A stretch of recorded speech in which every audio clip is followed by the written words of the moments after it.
get connected.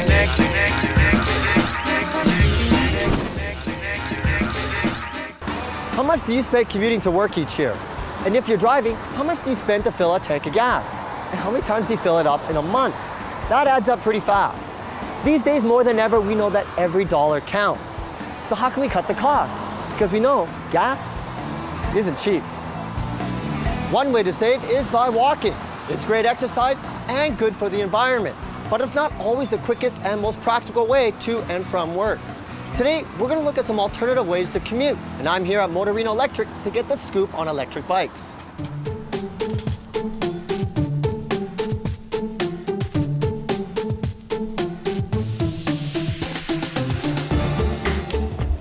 So I'm here with Steve Miloshev, the owner of Motorino. Steve, you got us this display here. Explain to me how an actual electric bike works. Well, the electric bike has a motor, battery, controller, control unit, and interface that connects them all together. So the controller is the unit between the battery and the motor. So kind of like the brains of the... Exactly. And then it's getting controlled by a throttle. And the throttle is the unit that you can control it proportionally the speed. What kind of customers are buying electric bikes right now? Well, 10 years ago when we started, people were thinking that they're for people with impaired mobility, but this one changed. And now most of the customers are using them for commuting. In Vancouver, we have many customers that they're using for their main transportation, because these bikes, they're urban transportation. They're good for the city. You can go on the side of the traffic because they're legal like bicycles. How fast could you go with something like this if I had this on all the way? Well, you can go as fast as you want, but here in Canada, in North America, they're legal to 32 kilometers an hour. So basically, that is the limit of the speed. On a single charge, normally with a normal setup with a lead-acid battery, you go 40-50 kilometers. But they can also take lithium batteries, and with the lithium batteries, you double the range. You can go up to 100 kilometers distance. Wow, that's amazing. What about charging? How long does it take to do a full charge? Normally you charge them overnight. It takes 5 to 7 hours. With the lithium battery, the charge is much faster. It's 3 to 5 hours.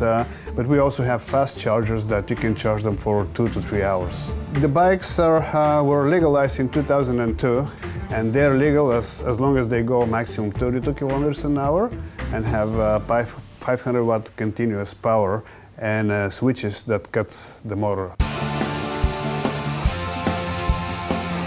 So this particular bike is what caught my eye, partly because it looks just like a normal bike. Steve, what makes this an electric bike? Well, you have a good choice because this is one of the lightest electric bikes in the industry. It's completely made of carbon fiber. Steve, I was wondering if you could explain what this display is. This is actually the control unit of the bike.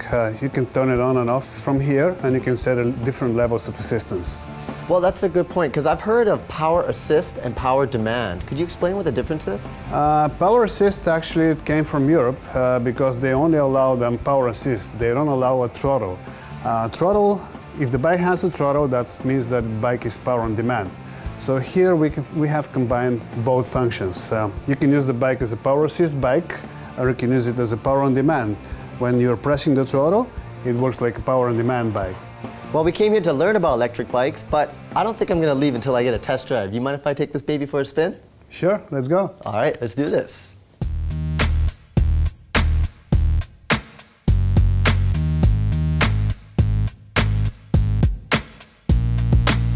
This bike I'm riding is called the Motorino LTx, and man, am I impressed. It feels just like a normal bike with 24 gears, and other than a bit of extra weight from the battery, it feels no different.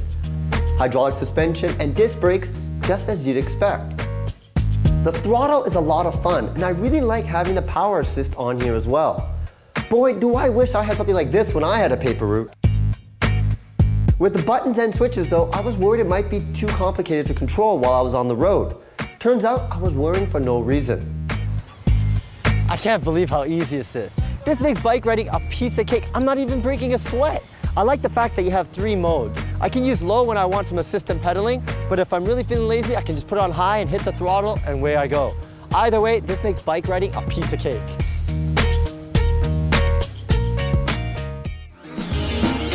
Gotta get connected.